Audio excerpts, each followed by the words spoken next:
Hi, everybody. Welcome back to English 247, and this is for our class for Thursday, the 22nd. So, as you know, last class I reviewed the syllabus and the course outline. And if you have any questions, please reach out to me. And what I wanted to do today was to introduce some of the concepts that we'll be talking about in the semester.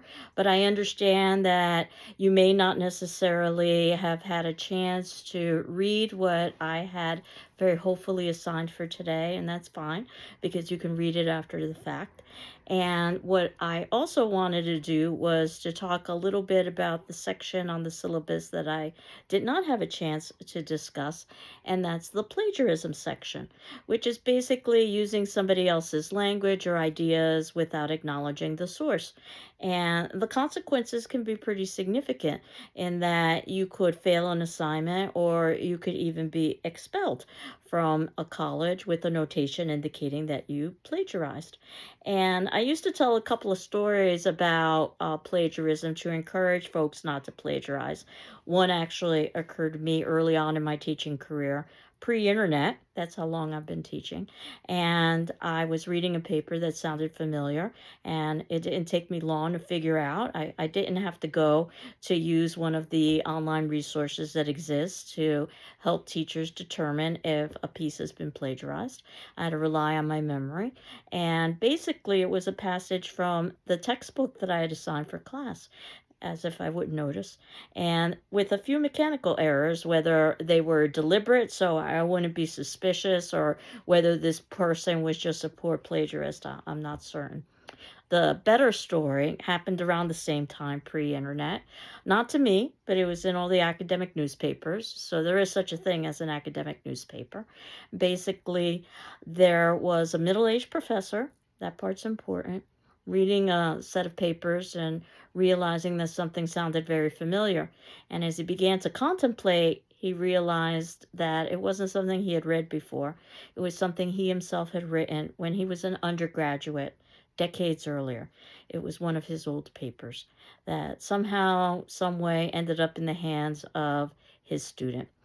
And it had something to do with a fraternity that was recycling and reselling papers. But the reality is that not only did the student get caught plagiarizing, but they also got caught plagiarizing their own professor's work when their professor was a student. So, again, what are the chances? But those two stories used to suffice, but now we live in the age of artificial intelligence. And I encourage you not to use artificial intelligence in this class. Note that I'm not saying you shouldn't use artificial intelligence. And there are multiple reasons why I would prefer that you not use artificial intelligence. The first is that I would prefer that you rely on real intelligence rather than artificial intelligence yourself.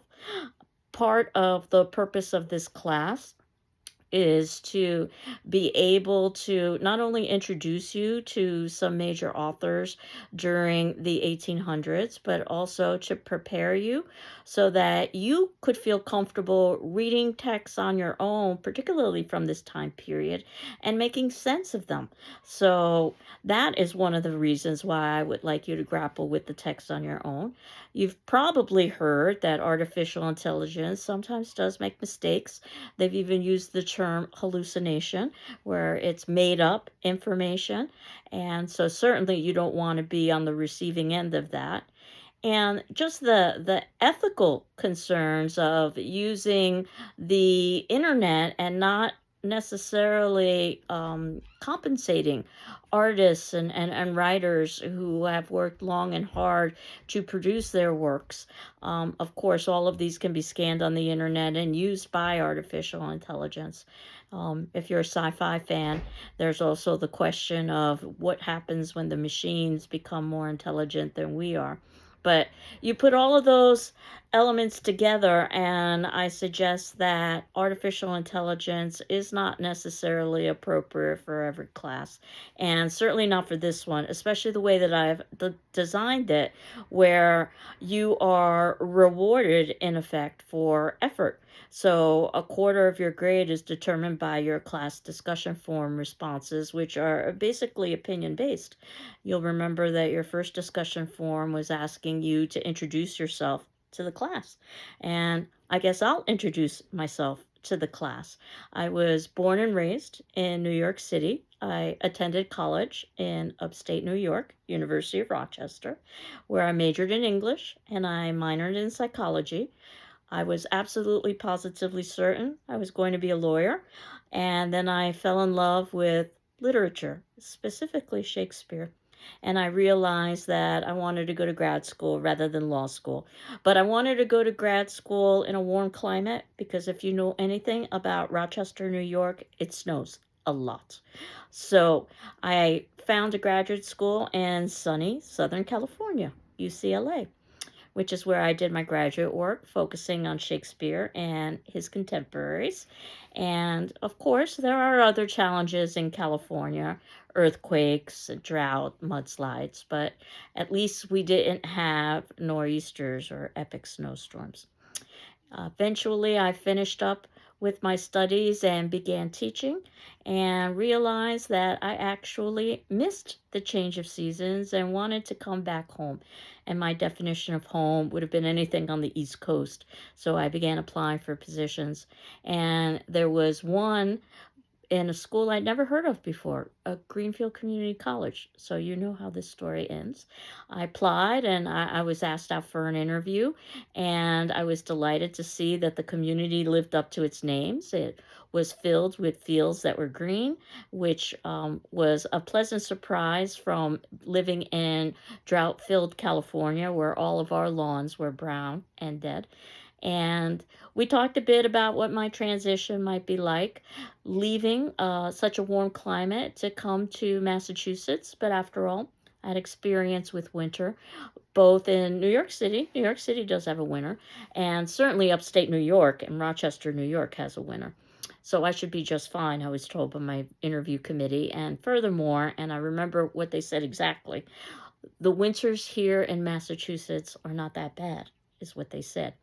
Now, I started in the 1993-94 academic year, and if you know anything about that year, and you might because it's a historical year, we broke most of the existing records for colds and snowfall, and I was completely unprepared. But I've been here ever since, mostly teaching English classes. I also teach communications classes. So, for instance, next semester I will be teaching a media and popular culture class, and I will also be teaching a public speaking class next semester, being the second summer session. And I will also be teaching public speaking in the fall semester. So, I teach a little bit of everything. So that's a little bit of my story. And you can see in the notes below that I wanted to talk about The Cult of True Womanhood, which was an essay that I was hopeful that you had an opportunity to read. And if you haven't had the opportunity to read it, I've given you the link where you can find that particular essay. And it does a good job, I think, of giving us a sense of what life might have been like in the 1800s for female. And I don't know if you've ever heard of the consultant Frank Luntz. He is very skilled in using language in order to persuade groups of people to support a particular policy or to purchase a particular product. And he is hired by um, political parties, but also hired by industry to try to come up with the right language. And he's very good at it. And one of the things about Frank Luntz that I've always remembered in the context of The Cult of True Womanhood is that he argues that if you really want to understand a group of people, you don't really want to focus on the elements that they argue are most important about them, their education, let's say, or their political persuasion or their religious affiliation. What you want to focus on is popular culture and basically the music they consume, the books they read, the magazines they leaf through, the video games they play. And what they did with the cult of true womanhood, sort of kind of keeping with that ideology, was a scholar from Hunter College, Barbara Welter, examined magazines that were published during the 1800s to get a sense as to how female would have been portrayed. Magazines basically being, in many ways, the kind of a pre-internet, because it focused so much on the idea of visually telling a story. Certainly it couldn't orally tell a story the way the internet can, and the internet is able to combine text and audio and visual. But the idea of women's magazines, and magazines were initially promoted as something for female audience. The idea that magazines would be mostly funded through advertising, and the belief that women in particular had the purchasing decisions for running households, which is how initially advertising was done for magazines. And also, there's other literature during the time period that we can examine as well. And we will examine novels and short stories and poems during this time period. And the idea of true womanhood, what makes a true woman during this time period, is that a woman would be pious. In other words, that she would be religious, that she would be pure. In other words, that she would be virginal until marriage, and after marriage would only engage in sexual relations with her partner purely for procreation, not for pleasure. That she would be submissive to any male authority figure. Usually it began with the father figure and then transitioned over into the husband figure. And that she would be domestic, that she would be running the household. And these four elements are elements that would have been promoted even in places like Mount Holyoke. So Mount Holyoke began as a women's seminary, by the way, and the idea was how to train female in order to exemplify these elements of ideal womanhood. And one of the things that Barbara Welter examines is the fear that existed at the time about how female could be pulled away from these elements, particularly through literature.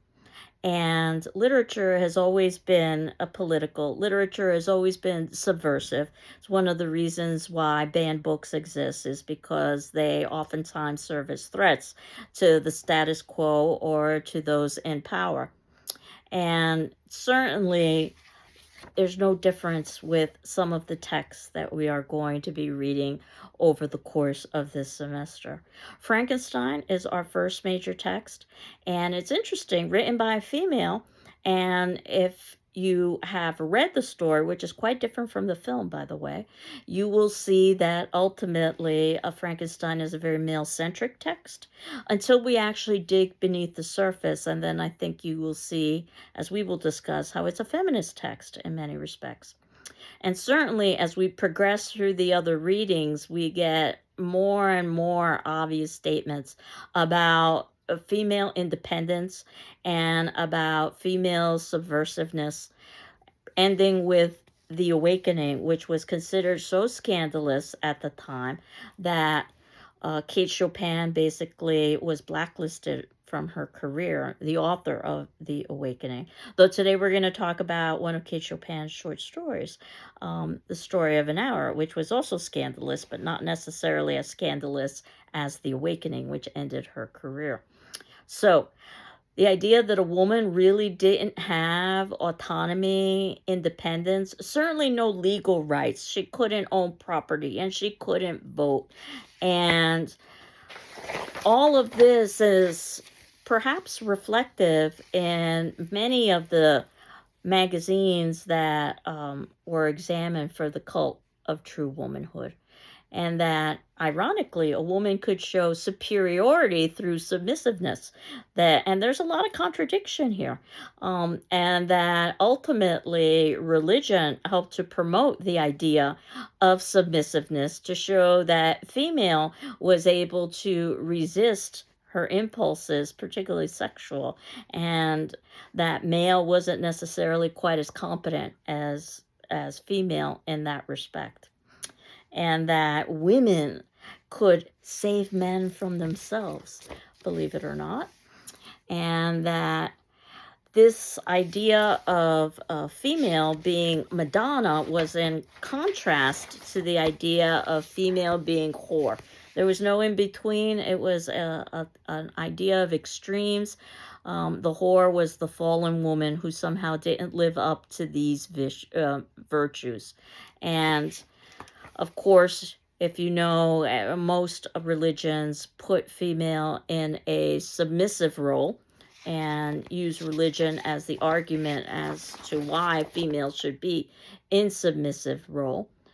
The idea of domesticity was that ultimately not only would female be submissive, but that female could show, again, a certain level of strength and independence through the running of the household.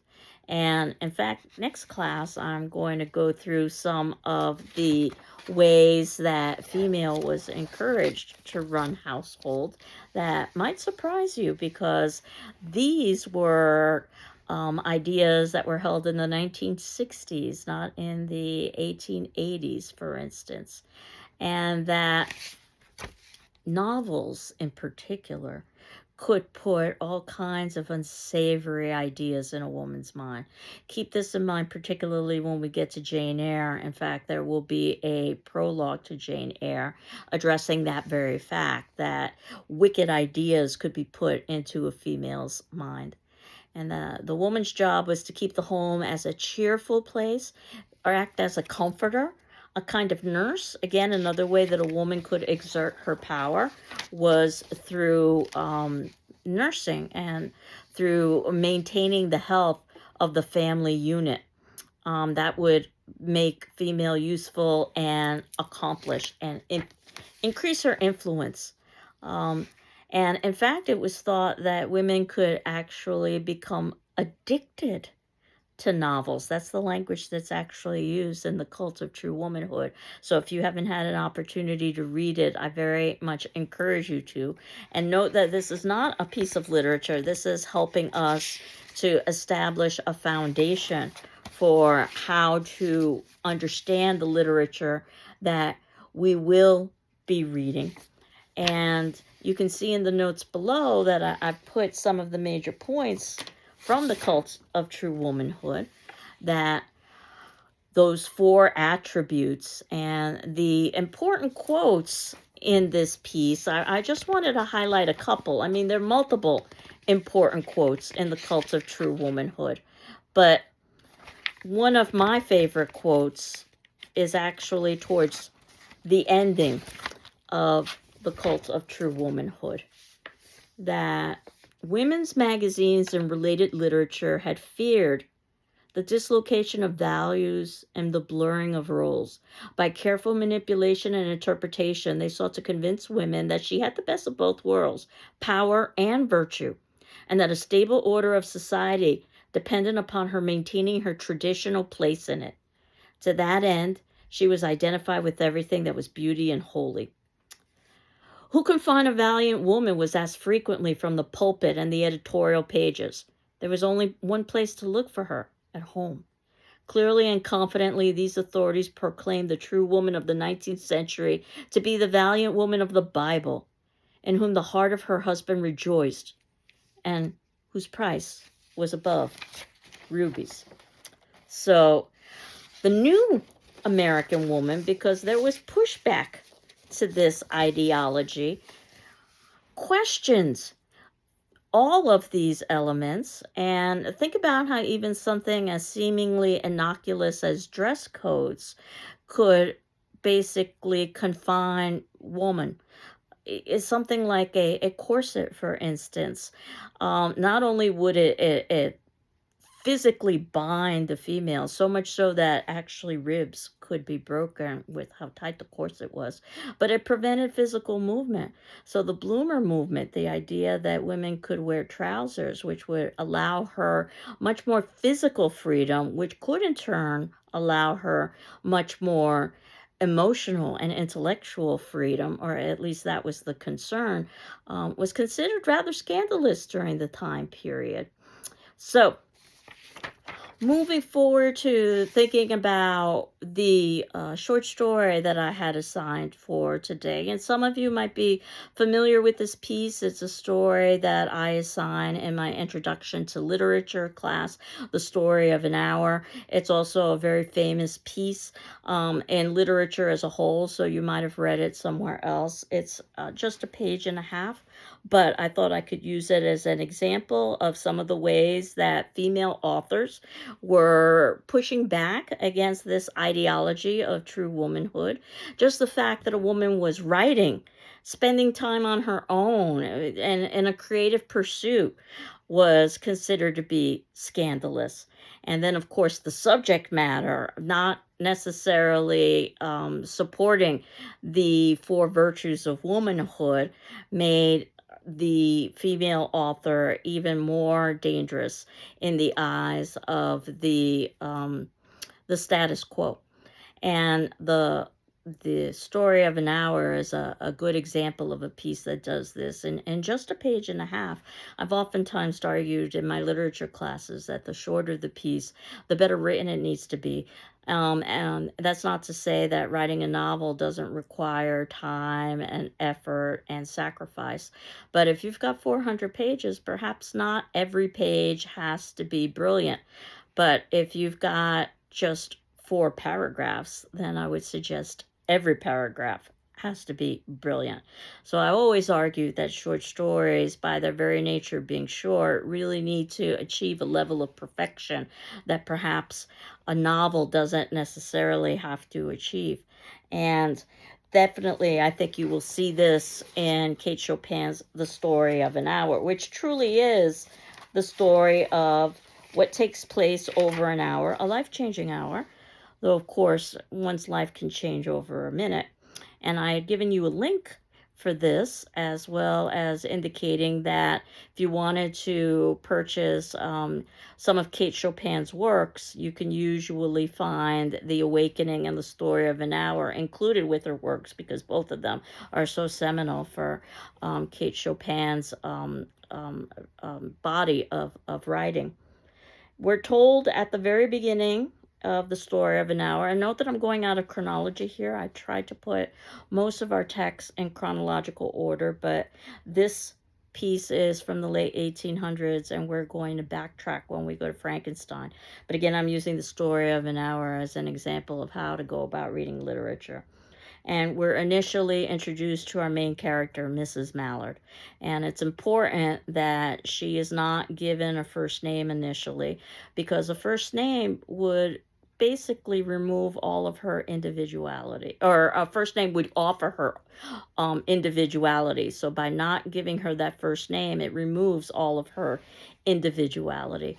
And even think about in today's world, where it's commonplace during marriage for female to take male surname, and just the difference in terms between Mr., which doesn't necessarily denote marital status, and Miss and Mrs., which definitely denotes marital status, which is why the term Ms. was created, MS period.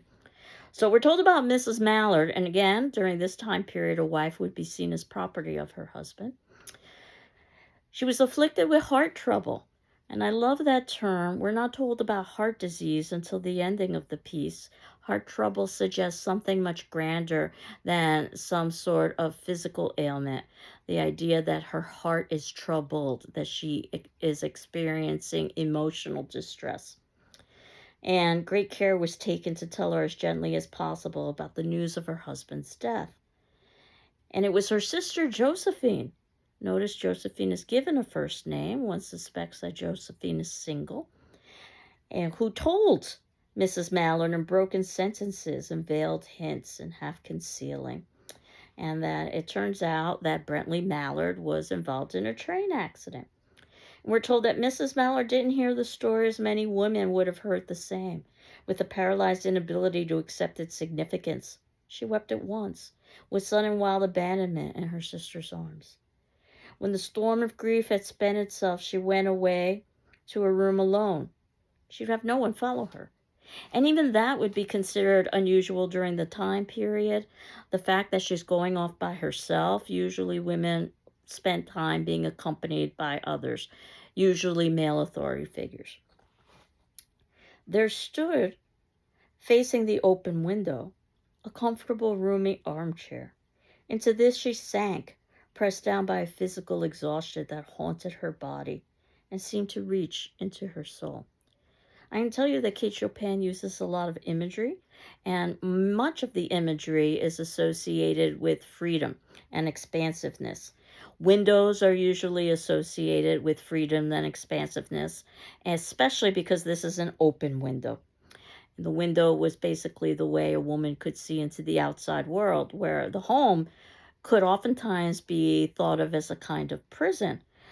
And the fact that there is a comfortable, roomy armchair into which she sinks. She could have sat on a wooden stool, but that gives a very different feeling than something that's comfortable, something that's roomy, and an armchair, which is usually made for one person. So now she can celebrate her sense of singleness, that she's a widow, rather than sitting in a love seat, which would be made for two, or a sofa, which would be made for two or more. She could see into the open square before her house, the tops of trees that were all aquiver with new spring life. The delicious breath of rain was in the air. In the street below, a peddler was crying his wares. The notes of a distant song, which someone was singing, reached her faintly, and countless sparrows twittering in the eaves. There's so much in that fifth paragraph. The idea that she's looking out an open window to an open square. Note that expansiveness. The tops of trees aquiver with new spring life. Spring is a season that's oftentimes associated with rebirth, renewal. The delicious breath of rain was in the air. Rain can be seen as a negative, but it can also be seen as cleansing and rejuvenating. A peddler was crying his wares. Usually we think of crying as sobbing, but in this instance, it's about advertising. The notes of a distant song which someone was singing reached her faintly, and sparrows were twittering in the eaves. I can tell you that Kate Chopin uses a lot of bird imagery. We will see that in The Awakening as well. Notice that Mrs. Mallard, her surname Mallard, is the name of a bird, a common duck. And one of the exercises I do with my literature class is I have my students look up everything they can about mallards and see if any of those qualities might be applicable to Mrs. Mallard. The idea that it's a common bird, perhaps Mrs. Mallard is experiencing common emotions or is in a common sort of situation of marriage where she feels repressed, which we'll talk about in a moment. The idea that the mallard is also a bird, and birds can either be trapped in a cage or can be released to spread their wings. Definitely something we will see with The Awakening as well. So we continue on and we see that there are patches of blue sky. So even though there's rain, and again, rain can be seen as a negative or a positive, the idea is that the rain is ending and the good weather or something transformative in a positive way is coming for Mrs. Mallard. Even the idea that the clouds are piling up one above the other in the west facing her window. And again, the west is a very deliberate choice by this author. She could have said east, south, north, or not given a position or a direction at all. But if you think about the west, the idea that the sun sets in the west, so this might be the ending of something for Mrs. Mallard, or the beginning of something for Mrs. Mallard, because endings bring beginnings after all. Also think about westward expansion, which would have been happening during the 1800s, and the idea of reaching out into new frontiers, which is what Mrs. Mallard is realizing she's going to be able to do as a widow. When a sob came up into her throat, and then we're told she was young, even though she had heart disease. You usually associate that with an older person. She had a fair, calm face whose lines bespoke repression. So the idea is that she feels repressed.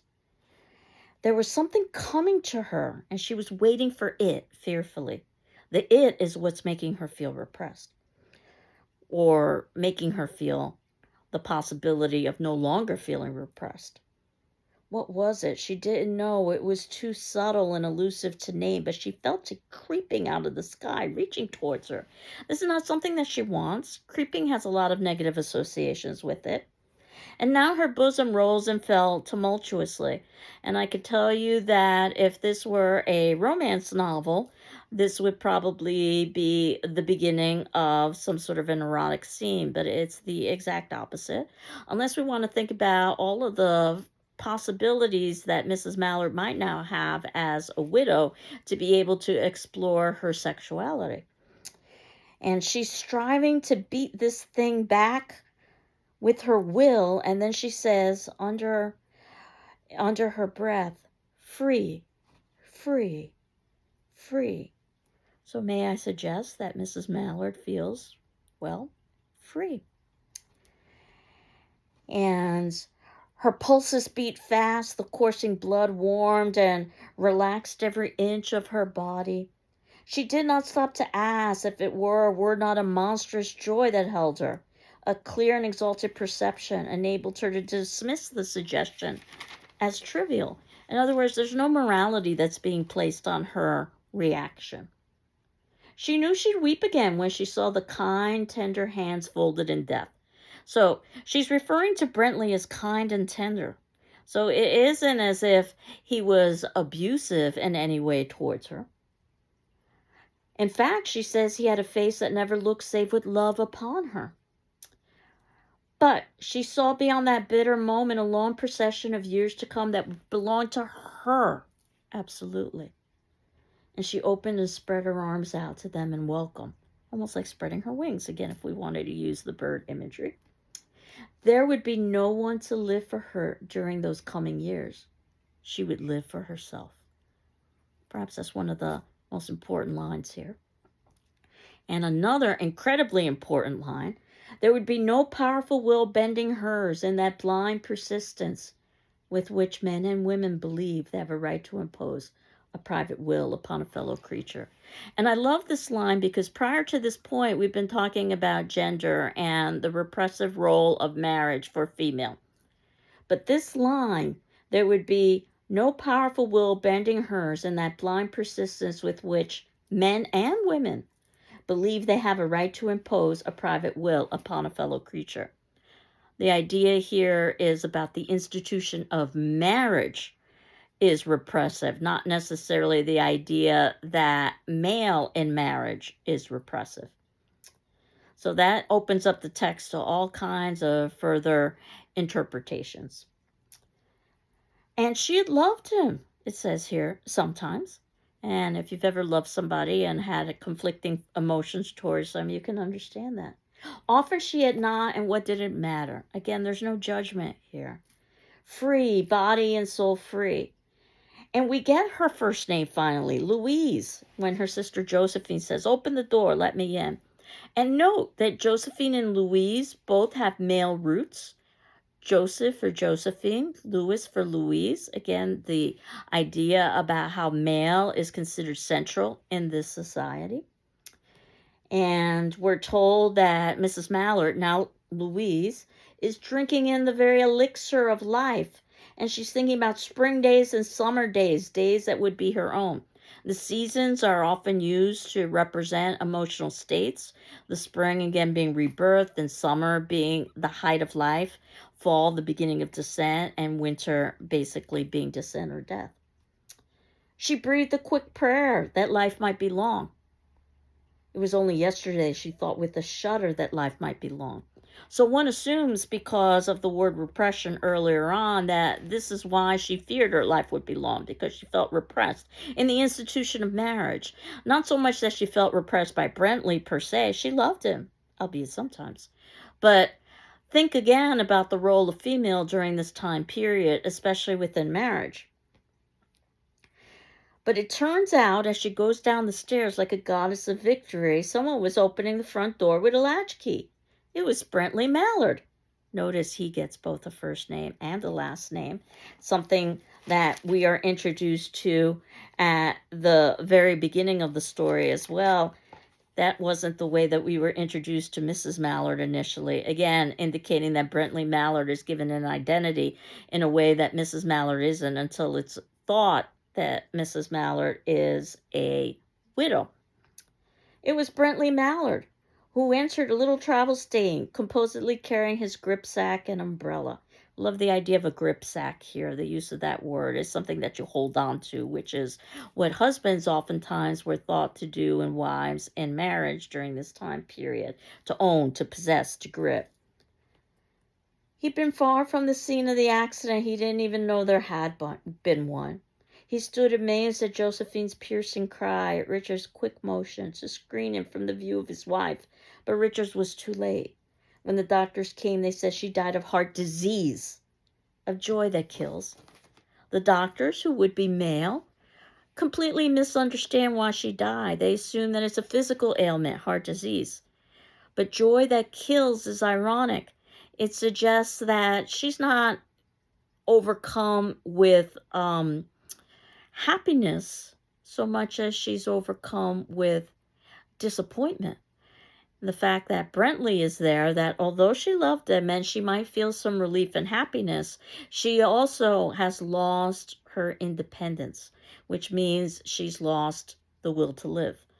And that said, the doctors have absolutely no understanding of this, which is what today's attendance question is going to be. As you know, I ask an attendance question for each class, and these are usually opinion-based questions, so there are no right or wrong answers. And it's about that last line, that powerfully ironic last line of joy that kills. And what were your thoughts about that particular line? And you can have that done by Saturday on the 31st with our 48-hour deadline. But if you need additional time, please let me know. And my question is, did you like or dislike that ending of Joy That Kills in the story of an hour? And more importantly, why? So one of the things that I wanted to read to you in terms of story of an hour are some questions that I ask or that I read to my Introduction to Literature students when we read this piece, just to illustrate how subjective literary interpretation can be. You can have multiple perspectives. All of them can be considered correct as long as there's evidence within the text to support your position. Or as I had a very wise professor in college once say, that there are some wrong answers in literature, but there aren't necessarily, or there isn't necessarily one right answer. And the questions ask you as a reader if you found Mrs. Mallard to be sympathetic, because some readers think she's callous, selfish, unnatural, even monstrous, because she revels in her newly discovered sense of freedom so soon after learning of her husband's death. Others read her as a victim of her inability to control her own life in a repressive, male-dominated society. Is it possible to hold both views simultaneously? Are your views influenced by your being male or female? Does your age affect your perception? That's a particularly interesting question because our age is continually changing. What about your social and economic background? Does your nationality, race, or religion in any way shape your attitudes? Do you have particular views about the institution of marriage that inform your assessment of Mrs. Mallard's character? Have other reading experiences, perhaps a familiarity with some of Chopin's other stories, predispose you one way or another to Mrs. Mallard? So I've already shared with you about how Kate Chopin wrote The Awakening, and I'm familiar with The Awakening, and The Awakening uses bird imagery. So I'm obviously bringing that in my own personal reading when I read the story of an hour. And I've always wanted to try this experiment. I've never had the opportunity to, but it would be quite fascinating to teach this story to two classes back to back, one being made up of newlyweds and the other being made up of newly divorced couples. And my suspicion would be that the class discussions would be quite different even though we're reading the same story. It's a question of which pieces of evidence do you want to focus on. I've oftentimes said that as a writer, what you're doing is basically what an attorney does. It's actually the reason why I wanted to major in English in the first place when I was an undergraduate, was to train to be a courtroom attorney. What you're doing is you're taking the evidence and you're arranging it in such a way so that it is as persuasive as possible. And good attorneys can argue either position, guilty or innocent. It's just a question of how they organize the evidence. So keep that in mind as we continue on the semester, because next class I wanted to talk a little bit about paper topics. And I know it's early in the semester, but this is a summer session and summer session goes quickly. So what I wanted to do was talk a little bit about paper topics, though we will continue to do so over the course of the semester, and to begin to introduce Frankenstein. And again, I've included a link for Frankenstein in the event that you don't have a text for it. And we will ultimately spend approximately a week on each of these texts that we are examining over the course of the semester. What would be ideal is if you've had Frankenstein read in its entirety by our Tuesday class, because as you know, I post videos on Tuesday and Thursday morning. But certainly don't panic if you haven't had it read in its entirety. But what would be lovely is that you've had it read in its entirety by Tuesday so that you could begin reading the next text, which will be Persuasion, and that you would continue doing so over the course of the semester, just staying ahead. But as I said, you do the best you can with the time that you have. And at least for now, our question is about the story of an hour, and specifically the joy that kills. Did you like or dislike Chopin's ending, and why? And again, you don't have to start a new thread for this. So you can either go to our discussion forum and respond, or you can just click on the link in the notes below for a discussion forum and respond in that way. I hope you're doing well. I'm doing well, and we will continue on next class talking about Frankenstein. Take care. Bye-bye.